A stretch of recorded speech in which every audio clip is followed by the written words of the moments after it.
Moraï Verabotay, Mishpaha Yekara, chers auditrices et auditeurs, abordons l'actualité qui s'impose naturellement.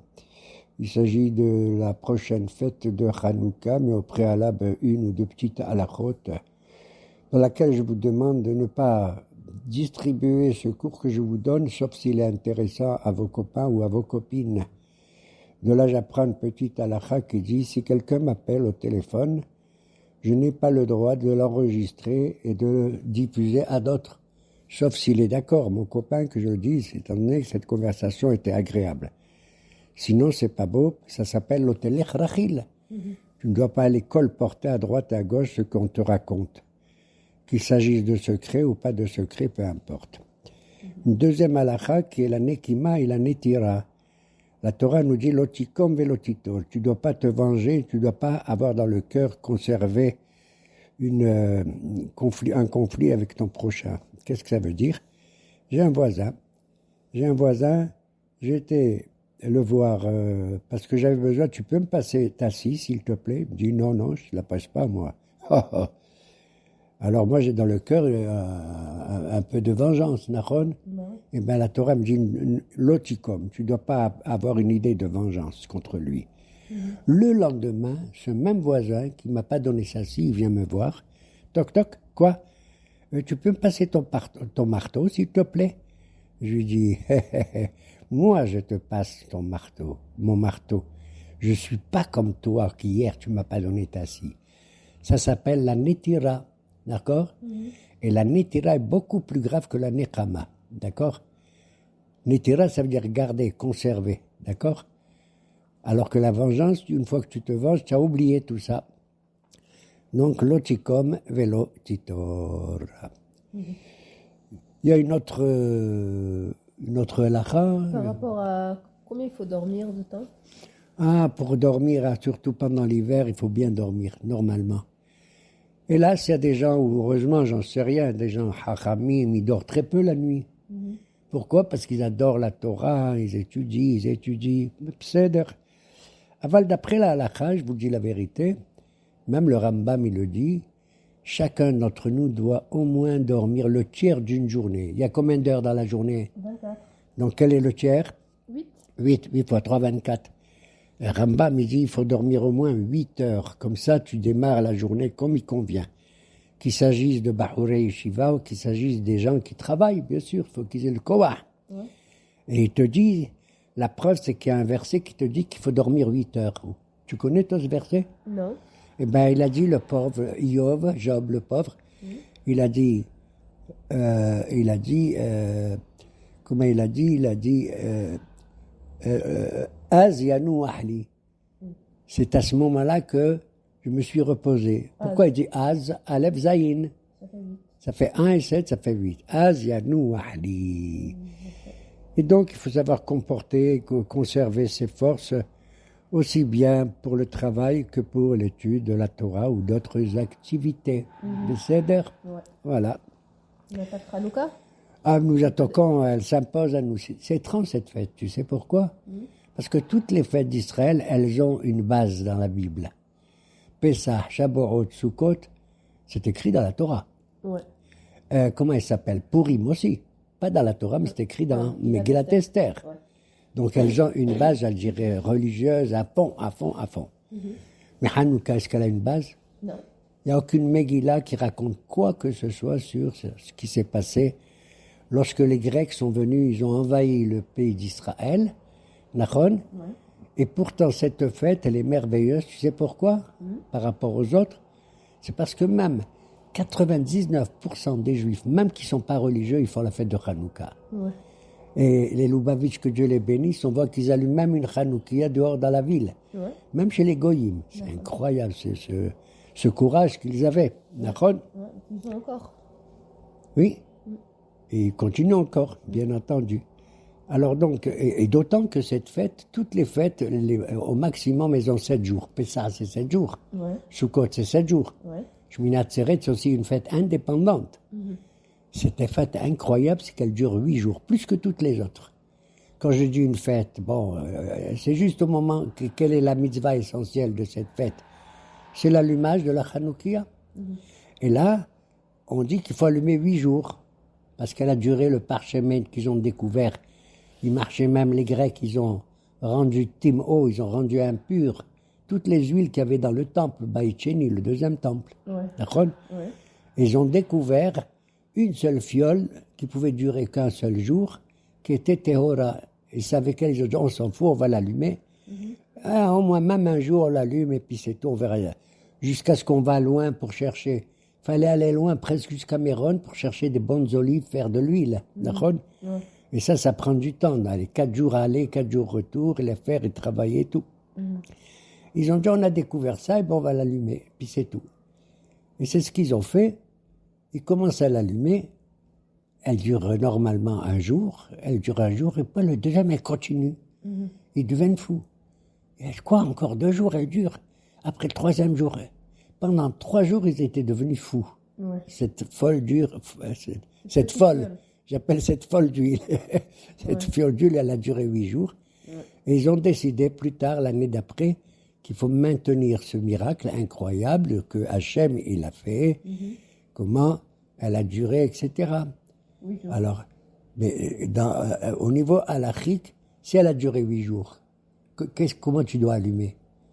Alors nous, on dit que il faut allumer le premier jour 1, Ouais. le deuxième 2, le troisième 3. On fait comme qui? Beth Hillel. Comme Beth Hillel. Il y a toujours des mahaloké dans la Gemara. Ici, en l'occurrence, entre Beth Shammai et Beth Hillel. Beth Shammai dit pas du tout. Il faut allumer le premier jour 8 bougies.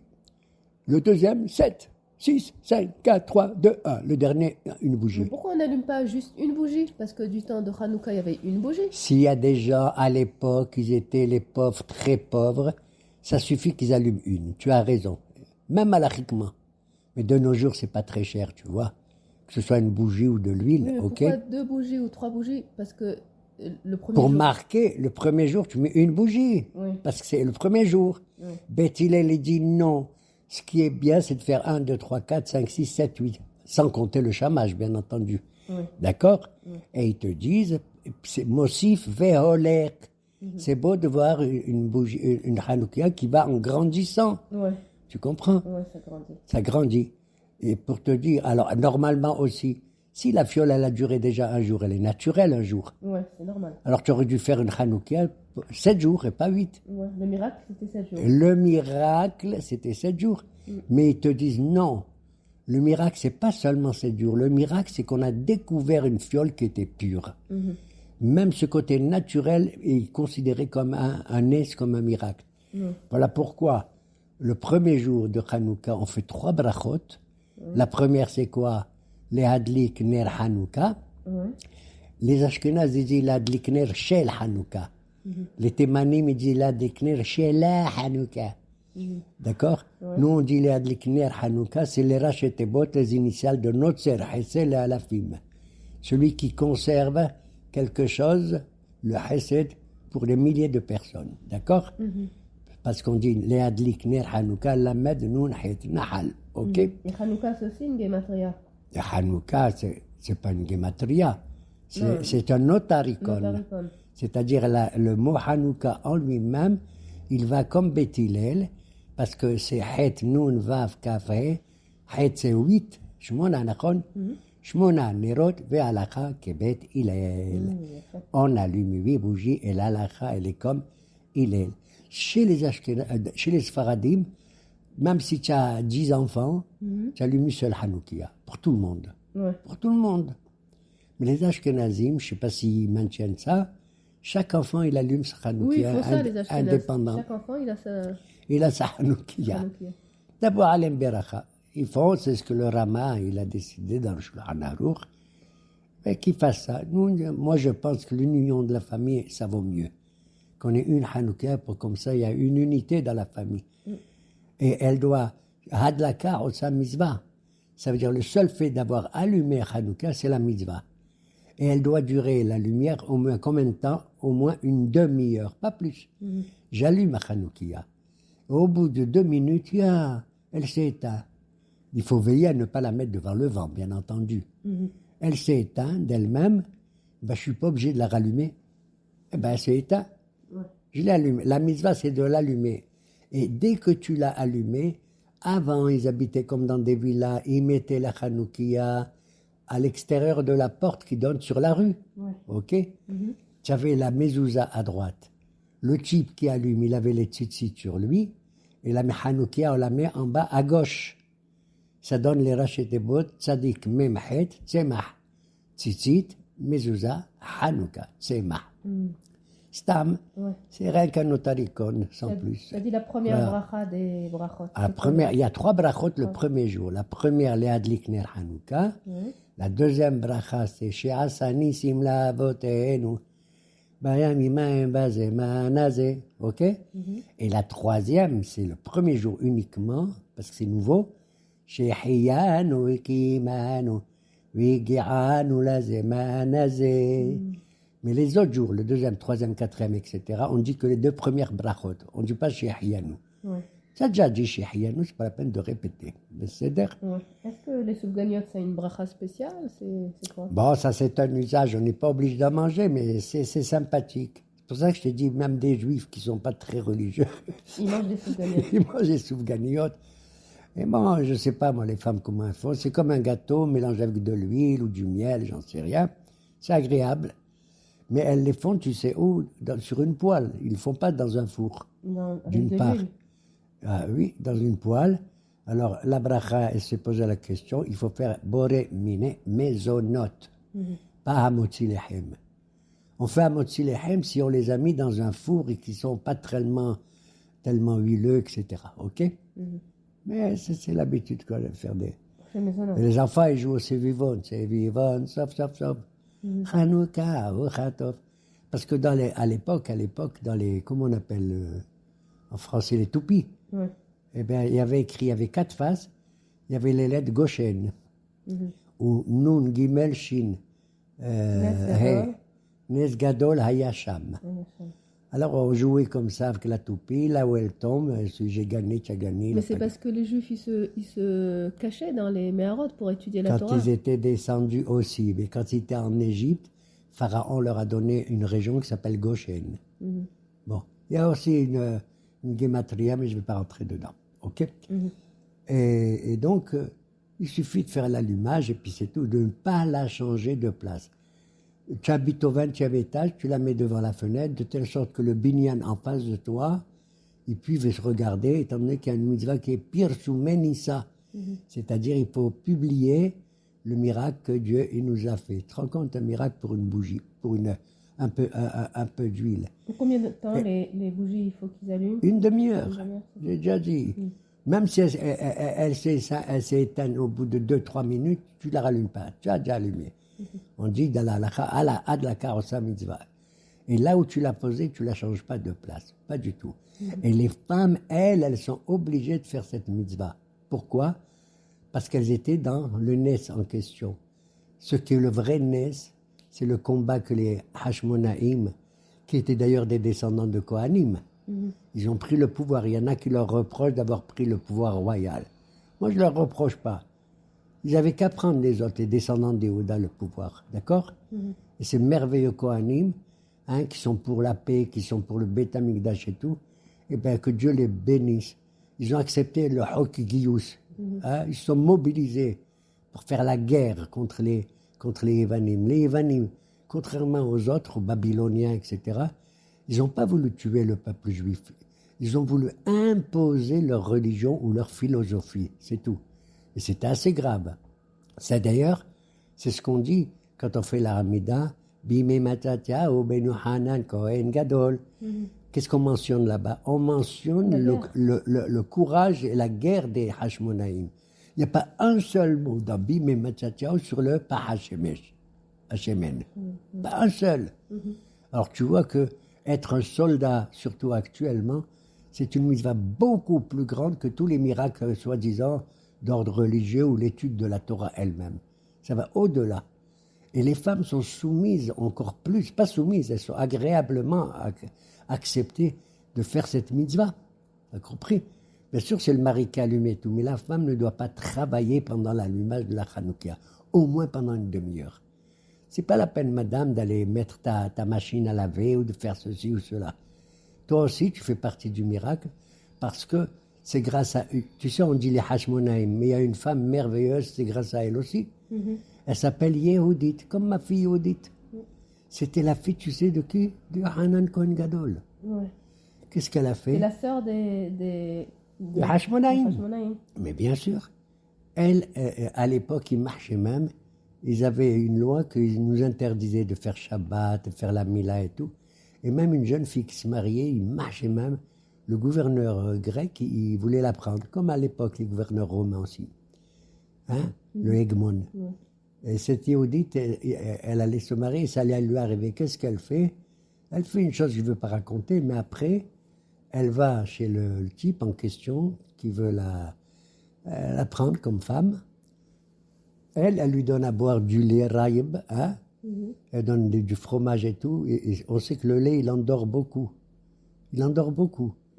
Il s'est endormi, il s'appelait Holoferne. Qu'est-ce qu'elle a fait? Elle a pris une épée, elle a coupé la tête. Regarde le courage d'une fille comme Yehudit, que Dieu les bénisse. Un peu Toutes comme les ça femmes, rappelle mais pas... Yael et Sisra. Bidiouk Hazak ou Baruch. Que elle a coupé la tête aussi de Sisra, qui est venu. Bon. Cette mitzvah, elle est merveilleuse. Quand on avait une villa, on mettait la Hanoukia en bas. Il fallait qu'elle soit à 10 tfahim à partir du sol. Un tefah, c'est 8 cm, ça veut dire 80 cm. D'accord? Et il ne faut pas allumer une Hanoukia plus haut que Aisrim Ama, 20 coudées, 20 palmes. C'est-à-dire pas plus haute que 9 mètres 60. Pourquoi? Pour que les gens puissent voir. Maintenant, on voit tout de loin. Baruch Hashem. Voilà, cette fête C'est merveilleuse. étonnant, Hanouka, ça vient du mot chinour quand même. Ben, c'est évident, parce qu'ils ont inauguré. Les Grecs, ils avaient rendu impur le temple, comprends? Donc il fallait remettre de l'ordre dans la pureté, dans l'ordre et tout. Tu te rends compte? Il fallait réarranger la menorah et le misbéah et tout et tout. D'accord? Bon, c'est grâce à eux. Voilà. Ben voilà, la paracha maintenant. Voilà. Vayeshev. Hanouka, qu'elle nous arrive comme il convient et que Dieu nous donne la lumière Amen. de toutes les situations dans lesquelles nous sortons des ténèbres combatifs. Amen. Oui, cette paracha, ben, elle me donne pas beaucoup de lumière. Je dis la vérité, je veux pas critiquer. C'est une paracha comme Yaakov qui revient de chez Lavan après tous les histoires qu'il a eues avec Esav, Nachon, avec Shrem, Ben Hamor, avec Dina, etc. Il veut s'installer. La paracha dit, et Yaakov veut s'installer, se reposer. Vayeshev Yaakov beret migoré aviv. Il a voulu se reposer, s'installer dans le pays où vivaient ses parents, lui. Qui? Abraham et Yitzhak. Ah, et bien le bon Dieu dit, tu fais ça, tu vas voir, je vais t'éprouver encore une fois. Qu'est-ce qui se passe? Je m'excuse de le dire, j'aurais jamais fait ce qu'il a fait Yaakov Avinu. La moi, je m'appelle moi aussi Yaakov. Qu'est-ce qu'il fait? Il étudie la Torah avec un de ses enfants. Et cette préférence, les autres frères la regardent. Ouais. Qui ben zekoni moulo. Il étudiait avec un de ses enfants qui s'appelle Yosef, qui était d'ailleurs un homme très beau, très bien. Il avait 17 ans à ce moment-là seulement. Et étant donné qu'il avait des bons rapports avec lui, il lui a offert un costume, je te dis pas, qui s'appelle dans la Torah Ketonet Passim, une tunique. Passim, comment on traduit? Il y en a qui disent qu'elle avait des jolies manches. Passim, c'est des manches. Il y en a d'autres qui disent non, elle était bien colorée avec des traits. Tu sais, des espèces de tmounot d'images. Et cette préférence que Yaakov a accordée à Yosef a incité les frères à le jalouser. Ouais, c'est normal. Ils étaient jaloux. Bon, donc, excuse-moi, au niveau pédagogique, je me permets de dire qu'Yaakov a... Qu'est-ce que ça veut dire ça, d'ailleurs? Si tu dis la Torah avec tout le monde, n'accorde pas, on n'a pas le droit de faire une préférence de ses enfants de l'un par rapport à l'autre. Ouais. Même si tu as un enfant qui n'est pas valable comme ceci, comme cela, sois patient, on n'en sait rien. Tu sais, il y a des gens qui sortent de gens qui ne sont pas bien, mais qui sont devenus des grands talmidei hachamim ou des grands professeurs, etc., utiles à la société. Ouais. Bon. Et en plus, Yosef, il arrive, il se tralala, il raconte, il dit à ses frères, venez, écoutez-moi, j'ai fait un rêve, venez. Et les frères, ils le regardent comme ça en boudant. qu'est-ce que tu as fait? Quoi? Quel rêve? Il leur a dit, j'ai fait un rêve que on était en train de planter des gerbes, hein, des plantes, et à l'oumotin. Et ma gerbe, elle était au milieu. Et vos gerbes, à vous, il y en avait 11 autour de moi, de ma gerbe. Et les 11 gerbes, elles se prosternent devant les miennes. Maman. D'abord, c'est un rêve étonnant, hein, que des gerbes, elles se prosternent et tout. Ouais. Ils ont écouté ça, et ils ont gardé ça dans le cœur. Ils disent, il est fou celui-là. Mais ils n'ont rien dit, ils n'ont pas ouvert la bouche. Ouais. Mais ils l'ont détesté encore plus. Le lendemain, il dit, mes frères, venez, j'ai encore un autre rêve. Quoi? Eh bien, j'ai rêvé du soleil et de la lune et de 11 étoiles. C'est bizarre, le 11, il revient, hein? Ouais. Parce que combien ils étaient en tout? 12? Ben, oui, il avait 11 frères et sœurs. Voilà, 11 frères. 11 frères. Alors, et le soleil, la lune et les 11 étoiles, tu sais ce qu'ils font? Ils se prosternent devant moi. Mais bon, il m'excuse de le dire. Même s'il a raison, c'est un rêve vrai ou pas, on raconte pas. Ils l'ont encore détesté, mais ils n'ont pas ouvert la bouche. Ils n'ont pas voulu faire une bagarre publique, tu comprends? Ouais. Mais ils avaient dans le cœur ça. Mais son père, il a écouté les rêves, et il a dit quoi? Quoi? Zahmet devant tout le monde pour éviter la bagarre. Il a dit quoi? Le soleil et la lune, ça veut dire tu crois que moi, je suis le soleil, ta mère c'est la lune, Il va se et prosterner. on va se prosterner devant toi. Et il lui dit, ma hallo, ma chère halamta, que c'est ce rêve que tu as fait? Si tu regardes les mots, asher halamta, asher rahel meta. Je répète, asher halamta, asher rahel meta. Il vaut rien ton rêve étant donné que ta mère Rahel, elle est morte. Oui. Donc elle ne peut pas se prosterner. Zahma, ton rêve, il vaut rien. Mais il a dit ça devant les autres. Mais lui, il a gardé Vaviv, Shamar et Tadabar. Mais il a conservé ce rêve comme s'il était réellement vrai, comme une prophétie, Ruach HaKodesh. Il a écrit ce rêve dans un papier qu'il a conservé en disant quand est-ce que Yosef va devenir un personnage important. Parce que Yosef, c'est un homme qui a un pouvoir et une connaissance au niveau de l'agriculture. Voilà pourquoi il a rêvé des gerbes. Alors que tous les frères, jusqu'à présent, comme Abraham, Yitzhak et Yaakov, ils n'étaient pas des agriculteurs, ils étaient des bergers, s'occupaient des moutons. Et brusquement, voilà, incroyable, mais vrai, Yaakov dit à Yosef, Yosef, tes frères, ils sont allés très loin là-bas avec les troupeaux de moutons. Va les voir comment ils vont, je t'en prie, Mashlom Mahira. Va voir comment les troupeaux ils sont. Tu sais où ils sont allés, les frères? À Shrem, c'est-à-dire à 100 km de Hebron. Pourquoi là-bas? Parce que c'est là-bas qu'en quittant la vanne, Yaakov Avinu a acheté toute une esplanade là-bas et qui lui appartenait à lui. Il était propriétaire de cet endroit. Comme il est dit là-bas, Vayahansham Israël. Il a fait une mahanaya. Et là-bas, il a fait comme un petit État qui lui appartient. Nachon? Il a même établi de l'argent spécial, la monnaie de l'époque de Yaakov. Nachon? Il a construit même des marhatzaot, des bains, des mikveh. Et il a fait même des rues, il a fait des marchés et tout. Voilà pourquoi il dit, va voir tes frères, naturellement. Ils ne refusent pas. Alors que normalement, je ne l'aurais pas envoyé, moi, puisqu'il y a la haine avec lui. Et il accepte, il y va. Yaakov, il envoie de la vallée de Hebron. Ça veut dire qu'il avait un sous-conscient. La vallée. En se disant peut-être qu'ils vont faire la paix. Yosef y va, il les cherche, il les trouve pas. Parce que un homme le rencontre, il voit cet homme qui va à droite, à gauche, c'est Yosef. Il lui dit, Matam Mevakesh, qu'est-ce que tu cherches, monsieur? Il dit, moi je cherche mes frères. Itahai, Anochi Mevakesh. Il y a une chanson là-dessus d'ailleurs. Hein? Itahai, Anochi Mevakesh. Il lui dit, mais je les ai entendus, ils sont allés à Dotan. Va à Dotan, ils sont là-bas. Il y en a qui disent que ce n'était pas un homme, c'était un malach. Bon, peu importe qui c'est. Et donc, il s'approche, il est à 100 mètres d'eux, il les voit. Ils l'ont vu, ils ont dit, Ma, ba'ala hallomot al-lazé. Ce rêveur-là, paf. Quand on dit al-lazé, ça veut dire c'est pas beau. On dit rasé, al-lazé. Qu'est-ce qu'ils ont fait? Ils lui ont envoyé des chiens pour le mordre. Ça n'a pas réussi, il s'approche. Et puis ils disent, on va le tuer. Alors Reuben dit, Ils n'ont pas vu qu'il leur a amené à manger? Ah, ils n'ont pas vu, ils s'en foutaient de façon manger. Ils ont pris leur sandwich. Ils ont de quoi manger, qu'est-ce qu'ils ont besoin de lui. Et à ce moment-là, il y en a qui disent on va le tuer. Et l'autre qui dit non, c'est Yehuda ou Réobé. Quoi? On va jeter le sang de notre frère, mettez-le dans un puits, là, à côté il y a un puits. Et ils se débrouillent. Ils l'ont mis dans un bruit, Bebor Asher En Bo Maïm. Il pensait le sortir après. Il pensait, Réobé pensait. Mais c'est dit au moins je vais calmer mes frères et on va voir. Un puits, il n'y avait pas d'eau, donc il ne pouvait pas se noyer. Aval, Maïm En Bo, mais il y avait des Nehashim et des Achrabim. Et des serpents et des scorpions.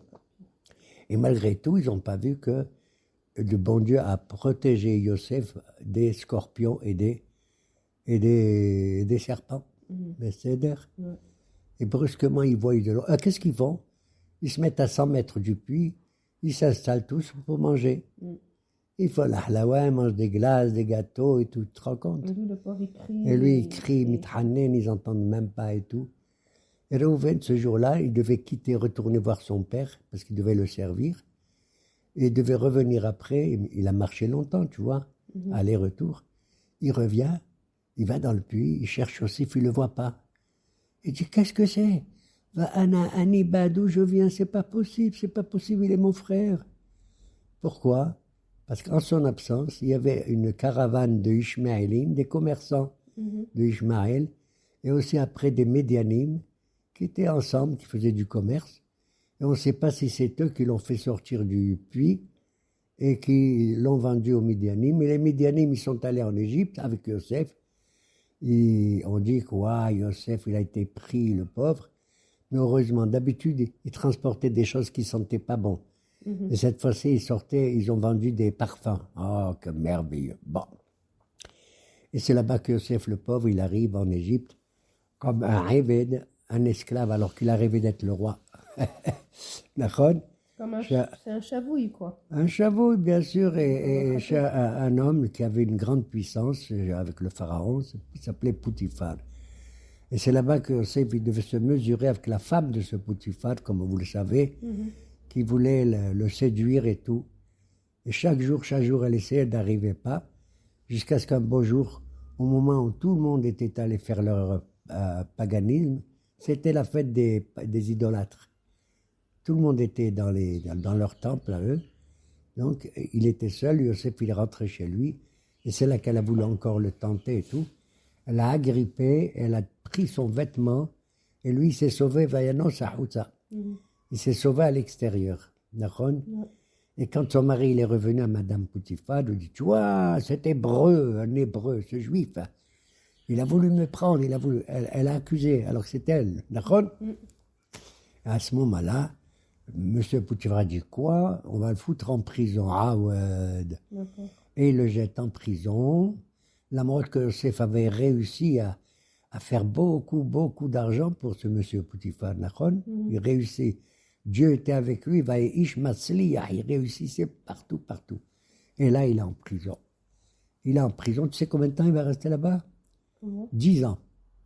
10 ans en prison, et un beau jour, il y a deux grands ministres du pharaon, Sarah Ophé, Sarah Mashkim, celui qui fabrique la boulangerie, celui qui fabrique les boissons. Chacun, ils arrivent avec la tête comme ça. Il leur dit, quelle tête vous avez? On a rêvé. Il a dit, qu'est-ce que vous avez rêvé? Il lui dit, le Sarah Mashki des boissons, il dit, j'ai rêvé que j'étais devant ma vigne, je prenais les raisins, il y avait 3 branches de raisins magnifiques, je les ai concassées, j'ai fabriqué du vin. Et j'avais un verre, et j'ai mis du vin que j'ai offert au pharaon, il a accepté. Et on s'est dit, waouh, ça veut dire que dans 3 jours, tu vas être libéré, et le pharaon va te redonner ton pouvoir à nouveau. D'ailleurs, là-bas, quand tu racontes l'histoire, tu lis la paracha, tu vois qu'il y a 4 fois le mot kos, le verre. C'est la raison pour laquelle disent nos maîtres qu'à Pessa, on boit 4 coupes de vin. Parce qu'il y a écrit 4 fois le mot kos là-bas, dans le rêve du Sarah Mashkem. Quand il a vu ça, le deuxième ministre, Sarah Ophé, boulanger, il a dit, moi aussi j'ai fait un rêve. Il m'a dit, qu'est-ce que tu as rêvé?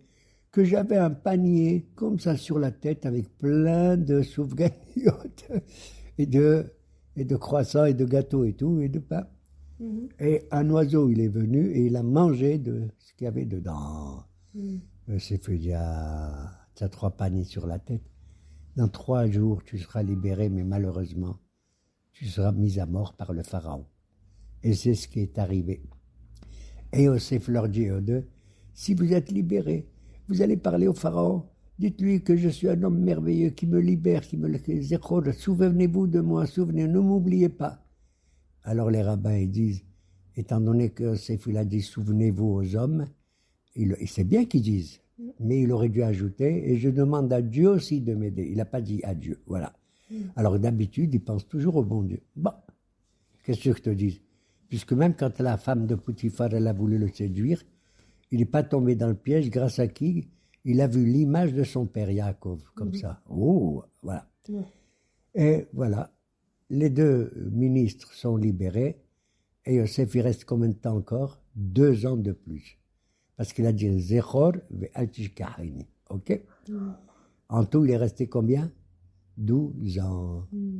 Et nous verrons plus tard pour quelle raison il va être libéré et là, avec la paracha de Miketz. Que même le pharaon, il se met à rêver. Tu vois, dans ces parachutes, tout le monde rêve. Ouais. Yaakov, il a rêvé quand il est arrivé à Moria, hein, le Halom, il a vu le Soulam, etc. Et maintenant, Yosef qui rêve. Tout le monde se met à rêver. Bon. Donc, l'importance des rêves, à tel point qu'il est dit, si un homme, il passe toute une semaine, il n'a pas fait au moins un rêve pendant la semaine, c'est un rachat, que Dieu préserve. Moi, Baruch Hashem, je fais que des rêves. La mode que tous mes rêves, c'est presque des cauchemars. Tant mieux. Voilà. Il y a des rabbins qui disent, même si tu fais un cauchemar, c'est mieux qu'un rêve qui a l'air très joli, très bon. Ok. Non. Voilà. Et à propos de Yosef, Hayam Ra'av Ayanos, ça rappelle? Ah, sa valeur, elle existait quand il est revenu d'Égypte. Il est mort avec tous les chefs de tribu. Ils sont rentrés avec Yaakov en Eretz Israël. Et Moshe, il conduisait le peuple juif. Ils se sont trouvés devant la mer, Ouais. ce qu'on appelle Yamsouf. Et ils étaient poursuivis par le pharaon. Il fallait qu'ils se sauvent. Il n'y avait pas d'endroit où se sauver. Ils avaient la mer devant eux. Et le bon Dieu, il dit, n'aie pas peur, lève ton bâton et tu vas voir. Il lève son bâton, il dit à la mer, ouvre-toi pour qu'on traverse, même en 12 chemins pour les 12 tribus. La mer lui dit, va te faire voir ailleurs. Dis-moi, moi j'ai été créé la mer avant toi. L'être humain, il a été créé quand? Le 7e jour. Moi, j'ai été créé le 2e jour. Donc je suis plus important que toi, je ne m'ouvre pas. Ah, il dit, ah bon? Brusquement, la mer, qu'est-ce qu'elle voit? Elle voit le cercueil de qui? De Yosef. Et elle dit, waouh! Il est dit, Vayanos, ça. Comment il s'appelle? Yosef, il s'est sauvé de la séduction de Madame Potiphar, il s'est sauvé. Il est sorti dehors. Voilà pourquoi, ici, il est dit aussi, Ayam Ra'a, Vayanos. La mère, elle a vu le cercueil de Yosef.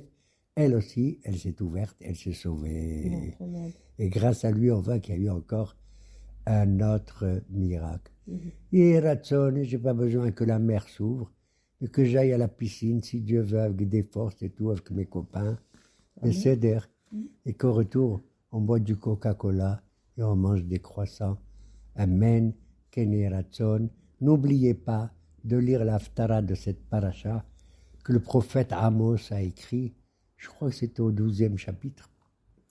Et là-bas, il est assez dur pour le peuple juif là-bas, mais là-bas, il dit Al Shelosha Pish'e Israël ve'al arba'a lo hashivenu. Le peuple juif a fait 3 péchés, et pour le 4e, je ne le pardonnerai pas. C'est quoi le 4e péché le plus grave? Al Michram et Tzaddik ba'avur na'alaim. Ils ont vendu leur frère qui était Tzaddik pour la valeur d'une paire de chaussures. Voilà. Et Ratson, que nous gardons tous nos chaussures comme il convient et qu'on vend personne d'autre et qu'on soit tous un peuple uni. Amen, Kene Ratson.